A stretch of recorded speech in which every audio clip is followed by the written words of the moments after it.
And here we are at the final stage of the center fuselage. So I got the cockpit on, I put all the little odds and ends on the front, and I also did some of the structure work for the rest of the center fuselage, and I'll show you exactly what I got done, and I'll explain any issues I had. Let's get to it. Well, this is the final center fuselage video. As you can see, I have both engines in with the canopy and the front windscreen frame. Those were the only pieces that were left. Everything's just pretty much straightforward. You just slide them right in. And the one thing I will mention is that the center section of the engines, they don't line perpendicular 90 degrees. They're actually kind of a slant in on each side. They'll be slanted in like so. Like that. And that's the only thing to note. The canopy is a straightforward build. The little front windscreen is just a simple little bend, and it glues onto the top and the Dino section.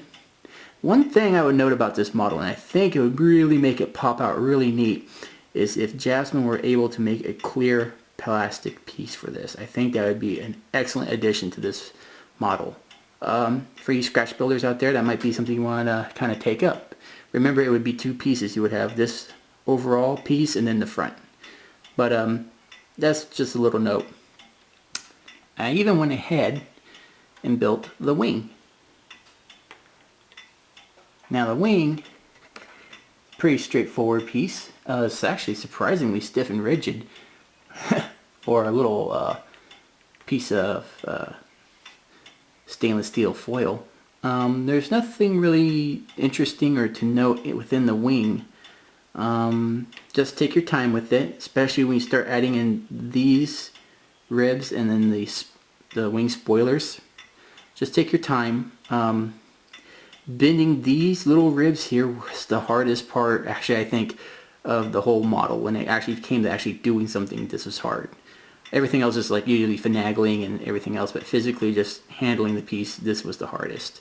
And as you can see, some of them came out all bent and crooked because of the process. The wing, when it's completed, will mate up to the fuselage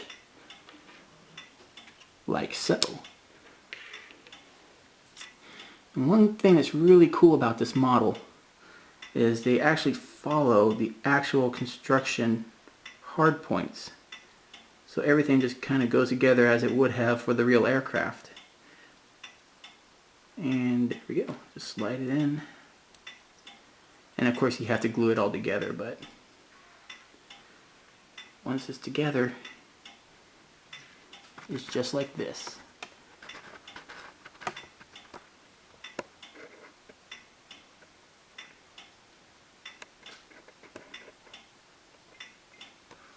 Just like that. So, as it sits right now, the actual aircraft is sitting in a hangar or in a warehouse in Maryland, rotting, and it actually kind of sits, it's like this. You have the center section with all the wood paneling rotting off, and then you have the two wings just kind of stored next to it like so.